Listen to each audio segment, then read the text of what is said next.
So the first topic is, of course, the High Court case in the UK, which I'm just going to scroll down to it.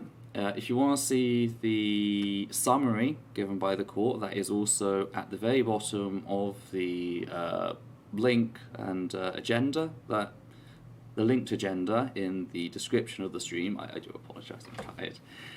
So you can also read the quick summary there as we go along. For those who don't know, two claimants took the High Court up, Quincy Bell and A. A is the mother of an anonymous child, and they were arguing that minors, so under 16s, could not consent to puberty blockers. Now, this relates to, in particular, the Gillett competence.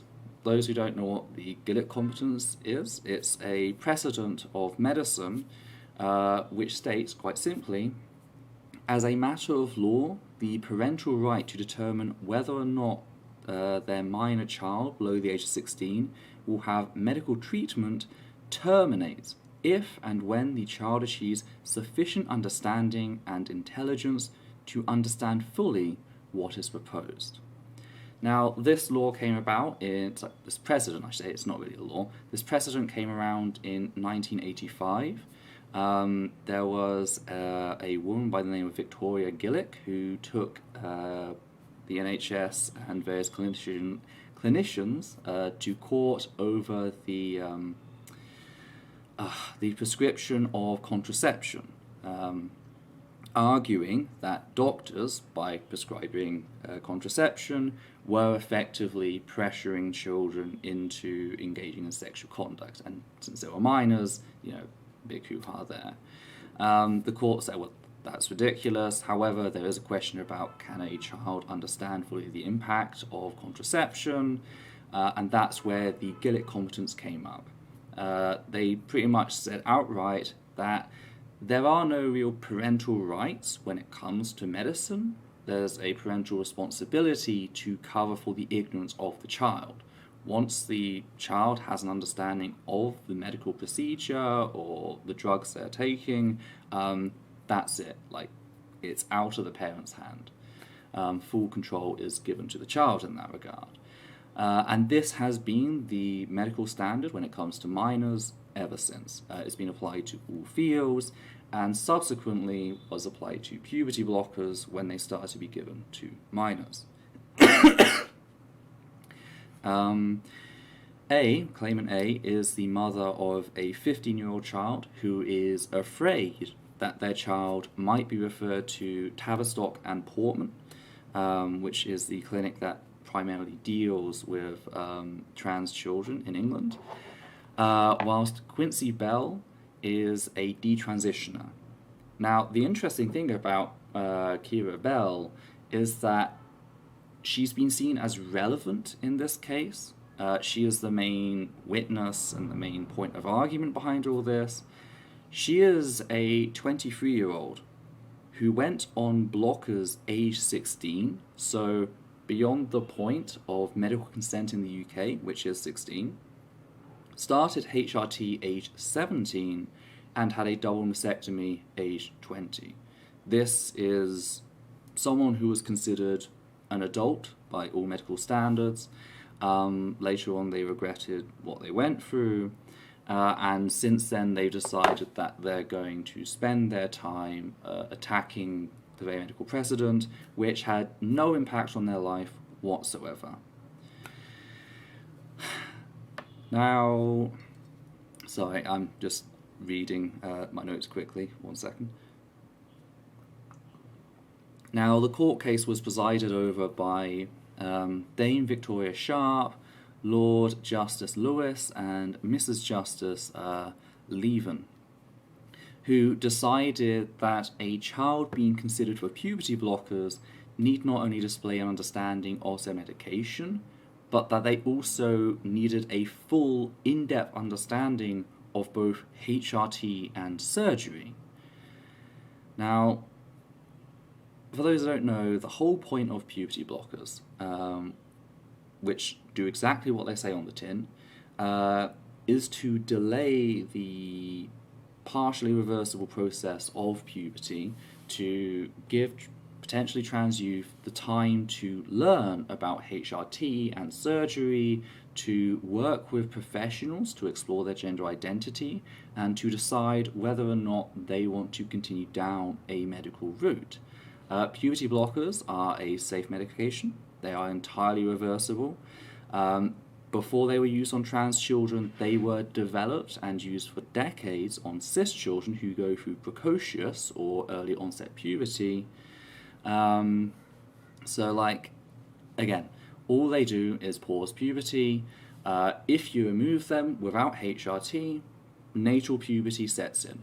If you remove them, the child is on HRT, then the desired puberty will take place.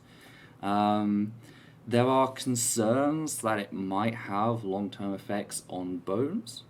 Those concerns have never been substantiated in any of the studies into the medication whatsoever. And it's strange how these concerns only become relevant when the same medications which have been used on cis people for decades, cis minors specifically, are suddenly being used on trans people. Sorry. Do apologize. Now, why do they make the call? Some people say that the courts were conflating HRT and puberty blockers. I personally disagree with that. Reading the actual summary and the arguments made, what seems to have happened is the courts seem to have conflated correlation with causation. You see, the current GPs are so careful with who they prescribe puberty blockers to that almost all of the people who go onto puberty blockers go on to further medically transition. And almost all of those, almost all of those go on to be completely satisfied with the process. It's actually one of the... It's a procedure which has among the highest satisfaction rate of any medical procedure out there, and in any just world, this would have been seen as a resounding medical success in, hey, there's definitely not been this influx of people who are going to detransition as the fear-mongering goes. The courts did not see it that way. The courts decided that since almost all those who go on puberty blockers go on to HRT and later surgery, that proves puberty blockers cause people the desire to go on to HRT and surgery. That's at least what I got from my reading. Can I just take a moment to interrogate the reasoning behind that for a second? Sure, yeah. Okay, so two things jump out at me about that. First of all, the idea that puberty blockers could cause someone to be trans. They must believe that somehow something chemically about the blockers changes the way your brain works. Mm-hmm. That changes your gender identity. That's the only way it can make any sense. And I don't understand how that's supposed to work. Which is weird because it didn't do it with precocious puberty. Yeah, it doesn't do it with precocious puberty. And also because just physically, in order for that to happen, puberty blockers would have to mess with your brain chemistry. It doesn't really do that. All it does is block hormone receptors so that the testosterone or estrogen your body is producing isn't getting received. I don't understand how that is supposed to change your gender identity, especially considering all the things that have been tried to change trans people's gender identity, which have not succeeded. It's very weird logic. And that's the thing. That's the problem with these are people who have no medical understanding, who are ruling on something that, they really have no business ruling on. Our first stream we did, one of the stories we ran is how the British Medical Association, which I think has 196,000 medical professionals and I think 36,000 medical students under it, it's the UK's medical union, supported the use of puberty blockers under Gilead competence guidelines.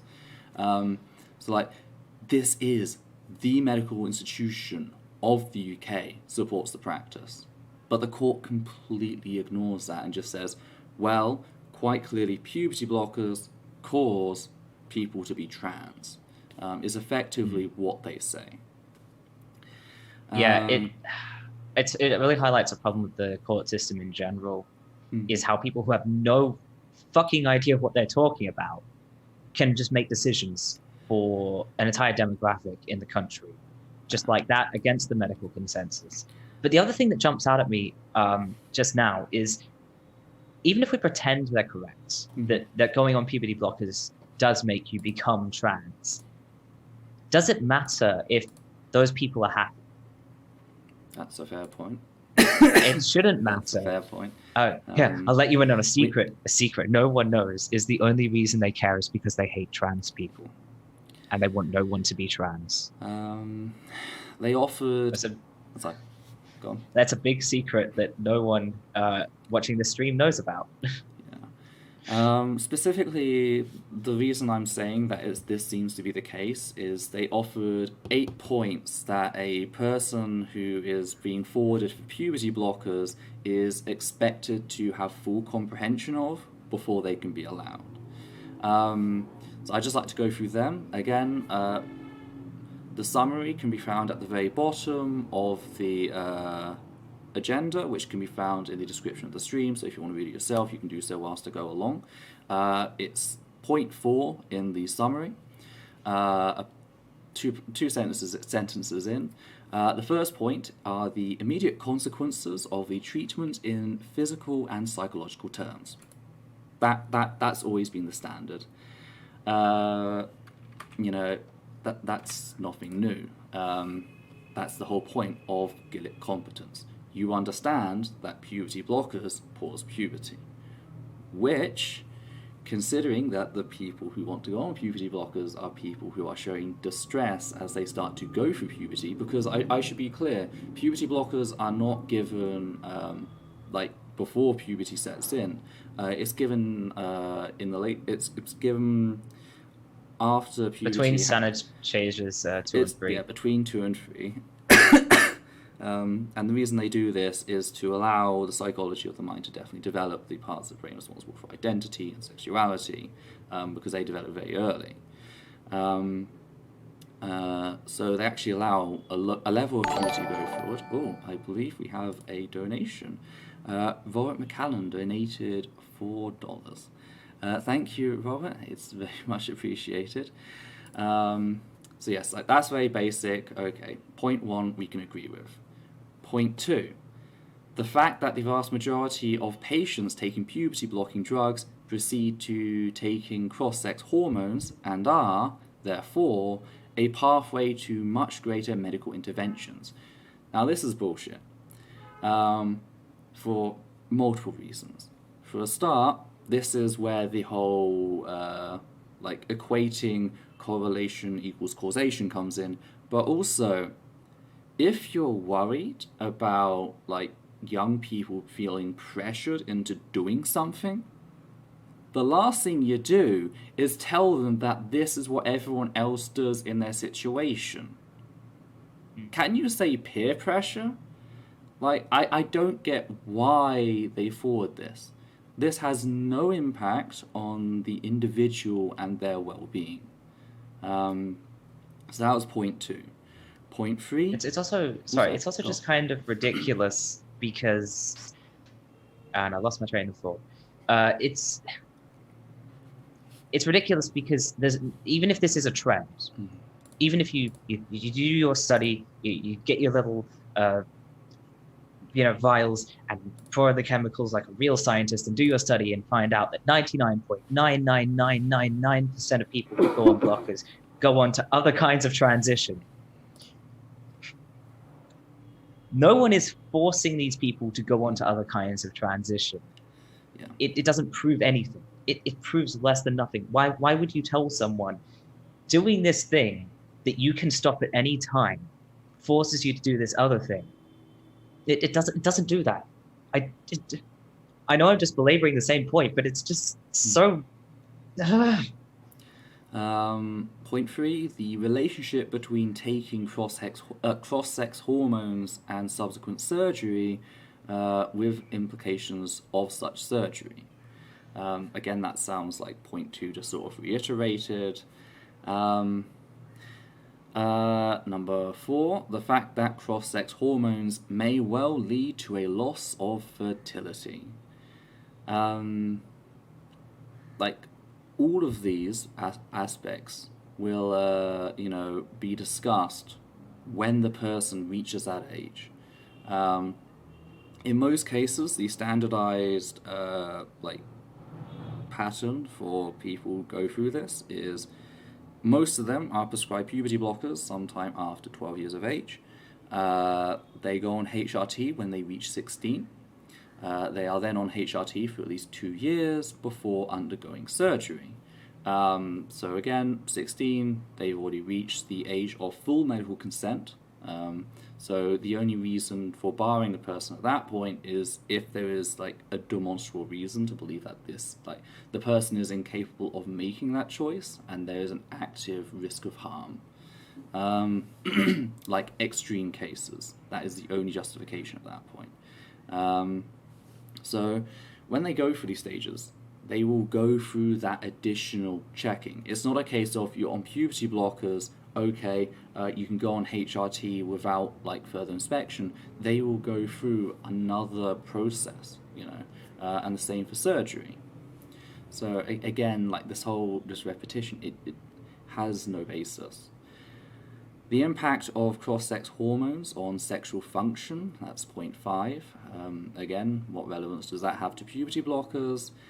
Point 6, the impact that taking this step on this treatment pathway may have on future and lifelong relationships. And I don't know if any of those of you who are listening realize what that is kind of echoing. This is the same sort of argument that's very often used to argue against hysterectomies, for example. Oh, well, what if your future husband wants to have a child, etc.? It's quite literally it's prioritizing a potential relationship in the future over the immediate health of the individual. Not just a potential relationship, but a potential relationship with someone who clearly has no regard for you. Mm-hmm. If someone's going to be angry at you for making a decision for your health before you even met them, then they're not the sort of person you should be in a relationship of any kind with. Yeah, it reminds me of what my dad said, oh, you should hide your bisexuality because certain people are if they hear bisexuality, they're just gonna they're not gonna be willing to date you. It's well, you do realize bisexual people have the highest rate of domestic violence and spousal rape of any demographic out there, and you're quite literally saying I should hide it to fool someone who has a negative perception of bisexual people. No care for any of that sort of thing. Being respectable matters more than being in a relationship with someone who actually cares about you. Number 7. Actually, sorry. Yeah, just this point we're talking about also reminds me of part of my transition. I had to talk to a fertility specialist. And this, I promise I'll make this quick. This fertility specialist kept trying to ask me, what's your sexuality? Who are you in relationships with now? Who are you going to be in relationships with in the future? And I kept saying, why do you need to know any of that to tell me how my fertility is going to work if I do this? Mm-hmm. And at one point, I kept calling her out and she kept pushing the point. And at one point she said, I need to know what sort of genders of people you're interested in so I can discuss fertility options that they have that don't involve you in any way, shape or form. And I'm like, what are you talking about? If it doesn't involve me, it doesn't matter what I do with my body. Mm-hmm. There's just this huge thing where if you want to transition, there's this hyperfixation on everything related to reproduction and making sure that your transition is okay with whoever you're going to do that with, even when it literally has nothing to do with it. It's so weird. It just teaches people. It just teaches trans people that cis people have dominion over their bodies. I mean, that's why they do it. It's because they believe that they have a say in what we do with our bodies, even when it literally, like demonstrably, even when they admit it has nothing to do with it. Because trans people are not real people. Wait till you hear point 7. Get this. They've got to give informed consent of to children, like demonstrate them so that children have an understanding of this, of, and I do quote, the unknown physical consequences of taking puberty blocking drugs, end quote. How do you impart the unknown information? Like, I get what it's trying to do. It's trying to say, oh, these speculated possibilities, that have never been demonstrated, which, spoiler alert, isn't a reason to block medications which have been used on cis children for decades and have been applied to trans children since. Imagine if any other surgery or any other medical intervention, you had to consent to undemonstrated, speculatory, unknown dangers. Mm-hmm. It is just ridiculous. Like, they know they have no actual argument or reason to make, so they literally have to slip that in. It's just, at this point, they have to ask people who go into surgery, hey, you might have someone place a bomb inside your chest or something.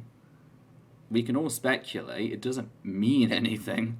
I understand if they were saying, oh, this is a fairly new treatment. There are things we might not know about. There are risks that we can't tell you about that you're taking. But one, that doesn't apply here. And two, that's not the same as expecting you to understand those unknown risks. In fact, is what we know from the limited studies I have seen on assigned female at birth who go on puberty blockers, is it actually preserves their potential for height and bone growth, bone density. So it actually gives them the increased ability for that. So, again, all of this, it's just fucking ridiculous. Not to mention, fear-mongering about height is really... I understand worrying about bone density, but worrying about height is a weird one. As a short king, I do not approve. Last point, number 8, that they have to be aware of. The fact that the evidence base for this treatment is as yet highly uncertain. No, it's not. The British Medical Association disagrees. The American Pediatric Association disagrees. No, it's not. Like, they're taking that there's no evidence that there are long-lasting side effects of puberty blockers as evidence that there's not enough research into the long-lasting side effects of puberty blockers. They will not stop hunting until they find what they are looking for. This is a perfect example of beginning with a conclusion. Mm-hmm. And when you realize that's what they're doing, all of this just makes perfect sense. Is, being trans has to be dangerous because they don't like it. And if you can't find any reason that it's dangerous, it means you just didn't look hard enough, and you need to look more, and you need to assume there's some sort of unknown, undiscovered problem with transition. Because the possibility that transitioning is actually completely fine is just not allowed. I mean, the whole success of the whole thing, in any just world, that would have been taken as a positive thing, Oh, there hasn't been this epidemic of overprescribing a medication. But no, that's been totally turned around 180 and used as an argument against the medication. It's could you imagine if a cancer therapy had a 99.99% effectiveness rating, and then a court came along and said, well, that proves that, it pushes them on to further medications and stuff. It's the whole, I have an invisible dragon. Oh, can you show me? No, it's invisible. Can I listen to it? No, it's inaudible. Can I throw flour on it and then I'll be able to see it? No, it's impermeable to flour. Yeah. it's just yeah, they can only argue from like ignorance, like, oh, we don't know everything. Yeah, well, how It's about we stick to transphobia what we for do know? gaps. So yeah, I should probably get back to what they actually argued. Pretty much, the court has come out and stated that under 16s likely will never be able to consent to puberty blockers. Point 5 of the summary states that, quote, the court considered that it was highly unlikely that a child aged 13 or under would be competent to give consent to the administration of puberty blockers. It was also doubtful that a child aged 14 or 15 could understand and weigh the long-term risk and consequences of the administration of puberty-blocking drugs. No other country agrees with that, no medical establishment agrees with that, but that's what the court decided. This is why so many people, everyone under 16 currently in England and Wales, is being stripped of their access to puberty blockers until they can go to court and try fighting things there. Sorry, 1 second again. I do apologise about the coughing. And I just realised that I did unmute myself. Good. I was worried I hadn't unmuted myself on the stream. But what's really surprising is point 6 of the summary, which states that, quote, in respect of young persons aged 16 and over, the legal position is that there is a statutory presumption that they have the ability to consent to medical treatment. Given the long-term consequences of the clinical interventions at issue in this case, and given that the treatment is as yet innovative and experimental, the court recognized that clinicians may well regard these as cases where authorization of court should be sought before starting treatment with puberty-blocking drugs. So this point is strictly referring to 16 and 17-year-olds, and the courts are stating very plainly that the healthcare professionals should consider seeking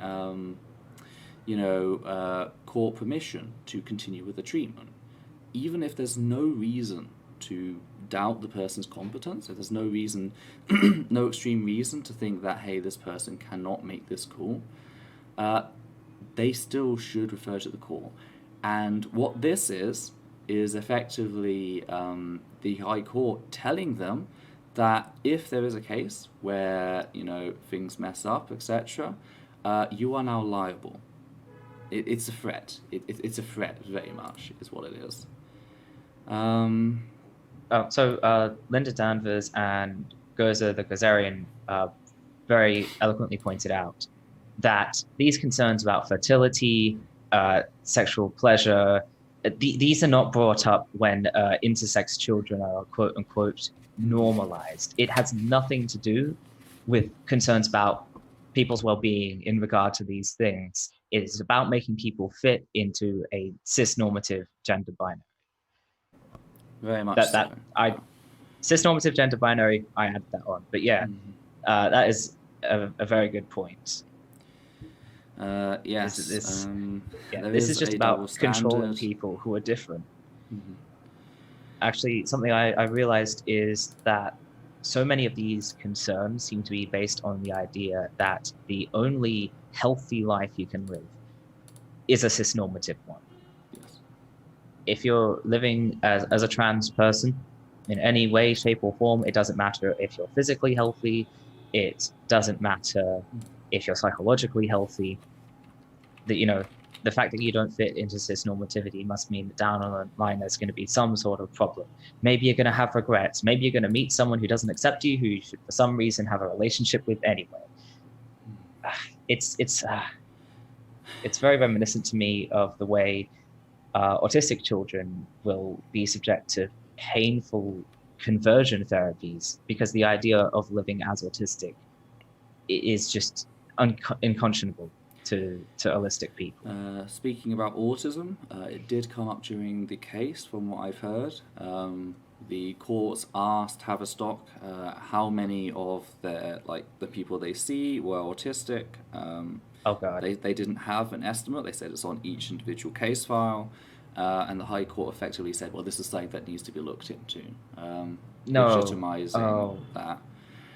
When I read this, the point about 17 and 18-year-olds, I was worried about religious abuses.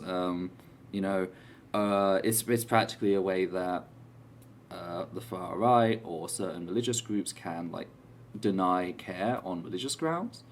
But then I've actually read the NHS guidelines, which came out the day this went out, and they state that, quote, for patients who are aged 16 to 17 years, the legal position is different.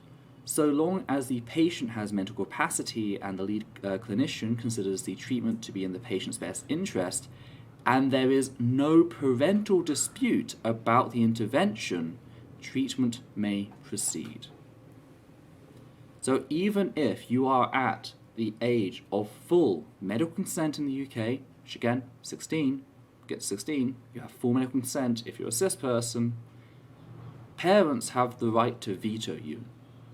These are not the court guidelines, these are the published guidelines by the NHS. So, you know, this is england.nhs.uk document. It's in the it's on the point which says under 16s are being stripped of their support in line with court orders. Parental dispute is also grounds for stopping treatments under 18s. There's the link there. You can click it. You can see all the amendments. But yes, parental dispute is ground to halt a 16, 17-year-old's medical process, something which does not happen to cis people at all. This is why the sorry. This is why the thumbnail for the stream states that the High Court has ruled trans people second-class citizens, because we do not have the same rights under this ruling. I just don't know. You reach a point where it's just, absolutely fucking absurd. And now they're trying to use autistic people's status as second-class citizens to hurt them as well. And it really makes me angry as an autistic person, this idea that we can't know what we need. Because here's the thing. I've grown up with a lot of abuse and a lot of neglect. And I had to learn as like a very young teenager, we're talking like 14, 15 years old, how to take care of myself, to not only to stand up for myself, but also just to recognize when people are being abusive entirely by myself. And yet there's this idea that I can't know what I need. And they seem to be they're doing this as well, just with trans people in general, this idea that we can't know what we need, which just doesn't make sense when you consider that the whole thing of being trans, the way it works is you realize on your own and you insist really hard to everyone around you, this is how I am, this is what I need. It's just so completely backwards. And like, to point out, Kira Bell, the one of the claimants, the one who was 23, went on puberty blockers at 16, HRT at 17, double mastectomy. Was it double? Double mastectomy at 20. Age 20. Again, nothing to do with the fucking case at all. Posted a statement in which she stated that, quote, "This fight is not yet over. I would like to personally call on professionals and clinicians to create better mental health services and models to help those dealing with gender dysphoria to reconcile their sex." End quote. They are openly advocating for conversion efforts. It's not even being fucking subtle about it. Like, this is the end goal. Raising the attempted suicide rate for trans youth from 8% to 57%, going by the Trevor Project. That's what the High Courts have done. They have effectively signed the torture for every trans youth in the UK, and for some of them, their death certificate. That's State, what they've done. state-enforced torture, and children will kill themselves because of this. Like, something I've been thinking about a lot is how I've dealt with, suicidal ideation because I wasn't forced to go through puberty because of anything like this. I just didn't know what being trans was. I didn't know blockers were an option. And the effects of that puberty have caused me to struggle with suicidal ideation to this day.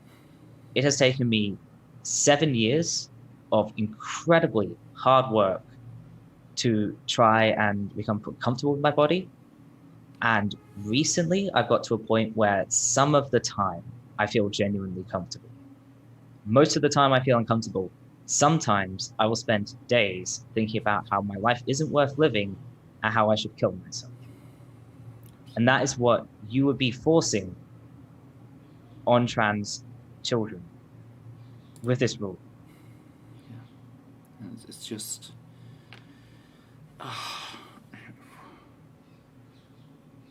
and like, the history is never going to they're never going to face consequences for what they've done here. That's like, we're already seeing it. We're seeing parents, we're seeing youth. There was a 17-year-old who, waiting list 2 years, appointment cancelled. Others who are on medications, cancelled. And they just don't know how to cope, I'm not even thinking about consequences. I'm just thinking about the fact that this could even happen. That, like, 1 or 2 dickheads who happen to be judges or whatever, who have no understanding of the topic, who have made no effort, none at all, to try to understand the topic, get to sign the death warrants of thousands of children in their country. Imagine if being qualified as a judge gave you the right to just walk up to children and murder them in cold blood. And that's what's happening. There are, we're talking about this, there are efforts already to fight the case. So, like, it's not over yet. I've heard there's 2 legal cases being brought by specialized social justice legal group. I forget their name right now. I'll scroll for my Twitter and see if I could find out about them, but like right now I'm not being able to focus on that. Amnesty International UK and Liberty have come forward and challenged it, pointing out that the ruling is absolutely absurd, has no basis, is based on absolute fear-mongering, etc. But, like, it is the end of a long and shitty road these past few months, We had the whole gender GP scare, a while back. Thankfully, they managed to keep their supply lines open and everything from what I've heard. But now something has actually happened, which has just knocked every trans minor out of the system. At least for England and Wales. I should note this does not apply to Scotland, and I'm assuming it does not apply to Northern Ireland, so don't quote me on that. I know it definitely doesn't apply to Scotland, though Scotland have had to publish publish stuff saying we will not be taking clients from England and Wales. So, it's just... And honestly, it makes you feel powerless, Okay, apparently the BBC used selection bias to say that treatment for trans people isn't life-saving because GIDs report very little suicidality in their patients, which, that sounds like something they would do. That's survivorship bias. Literally defined as survivorship bias. Those who use our services have better mental health. Well, the ones who don't have good mental health are the ones that don't have access to the services. Hey, Did you know that people who use mental health services have better mental health? This This is proves that mental health services don't work. fucking hell. Like, God. This stream is just going to be both of us slowly going into a murderous Yeah. rage, isn't it? Something slow about it. I mean, at what point does it go from, oh, we're fighting for our rights, we're trying to do it like March of Progress style, to let's just fucking get rid of the fuckers because they're coming after the children. Like, that's what they're doing, you know? Right. Civility You know, breaking the fuck down. Like, they fucked with the system. We've tried playing fair. Puberty blockers are not like what we want. They're what we do to placate the fuckers, right? Oh, to give them 4 years longer so they can make this cool. Almost all go on to fucking HRT. Why not just put them straight on HRT? You know. But with the blockers, they fearmonger. They fearmonger about, going on puberty 4 years late is going to cause these horrible psychological effects. Okay, let's put them straight onto HRT. No, you can't do that. That's dangerous. Oh, There's um. there's always some way to interpret whatever we want to do as dangerous. And we have, 57% suicide rate staring us right in the face. That's not dangerous. Don't have to do anything about that, do we? And like, here's the thing, like with this fucking ruling, lockdowns don't work because the spread of the virus is very slow during lockdown. That is an excellent point. One thing about this ruling is, like, if a fucking minor could demonstrate competence on HRT and surgery, the logical conclusion from that, based on the Gillett competence precedent, is not to put them on puberty blockers to delay HRT and surgery for 4 fucking years. It's to put them on HRT and surgery. That's what the Gillett competence fucking is. But yeah, they just don't fucking care. And as a result, but they do care. They care a great deal about forcing every single child to be cis. As a result, that's the game here. People are going to die. I should also children note are going the to die. Facts that, a lot of children are going to die. 1 second. Parents are going to have to watch their children slip into depressions and kill themselves. Like, this isn't fucking theoretical. We know this is the case. The Trevor Project report last year showed us just how fucking damaging this shit is, and they just don't fucking care. Multiple studies have shown puberty blockers, life-saving medications. They just don't fucking care. Fact is, it's not just trans people that are going to fucking suffer from this in the long run. One of the lawyers involved with the case is Paul Conrath. Now, Paul Conrath is someone who has spent the last 2 decades... Excuse me. Train says hi. No, Cactus, they don't realize that some people just go through puberty at 18 plus. That would require them to understand the topic. Like, Paul Conrath has someone who spent the last 2 decades fighting abortion access and contraception use. And now they have legal precedent, at least in regards to minors, to do that. This court case completely undermined Gillett competence. It's practically dead. They may not have stated, we reject Gillett competence, it's no longer a good precedent, but that is what has effectively happened here. Gillett competence has been completely destroyed. The Paul Conraths can now go ahead and use this to argue against contraception use and abortion access for minors. And the thing is, Paul Conrath argues that nobody can consent to these things until, ever. But the ones that support him, like the apparent feminists, argue that no one can make a in-depth medical decision until you're 25 years of age. That's a number I see thrown around all the fucking time. I have a story about that. Can I tell a story about that? Sure, yes, go ahead. Okay, so my friend is like, hey, I'm at this cool church. Come check out the church. It's really cool. I think you'll like it. I've been an atheist for a very long time. I know I'm not going to like it, but I'm like, okay, this could be interesting. I'll give it a go. Church was not fun, but I found out afterwards that they're actually homophobic. I have to tell my friend about this, that he's supporting a homophobic church, especially at the time I was identifying as gay. And I'm like, I want to make sure this is definitely correct before I bring it to him, because he's not going to like it. So I go down to ask them, hey, what are your views on like gay people? One of the things I was told is, and this relates again to the whole blockers make you trans thing, is I was told, you should be really careful about identifying as gay, because what if you find out later that you're not? And I said to the guy, I can just stop. I can just not go on dates with guys. And he's like, no, no, no, no. You have to wait until you're 25. Your brain doesn't stop developing until you're 25. You can't know unless you're 25. I'm like, if I'm wrong, I can just stop. Because that's the thing, like... Plot twist, I was wrong. I'm actually bi. And you know what I did? I said, hey, everyone, turns out I'm actually bi. And that was the only thing that happened. It was completely fine.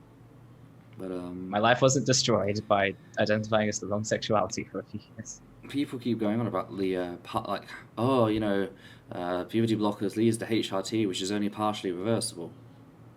Well, what about puberty? Like natal puberty, that's only partially reversible. But yeah, it's just absolutely fucked. And I think that's about all I really have to say on this topic at this point. I got one more thing to say. Go on then. Back to the whole thing about how children will die because of this. You know how the common thing to tell parents who have just found out their children are trans and are like wondering whether or not to accept them is, would you rather a trans kid or a dead kid? Like, that's the thing you say. Would you rather a trans kid or a dead kid? And they say, well, of course I want a trans kid.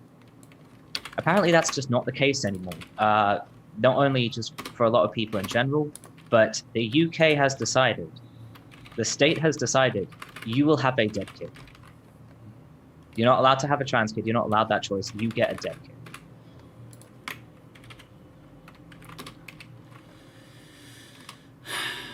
So I guess... Sorry, everybody, you can't be straight until you're 25. Absolutely. Can't be straight until you're 25. Can't be cis until you're 25. Except, hang on, you can.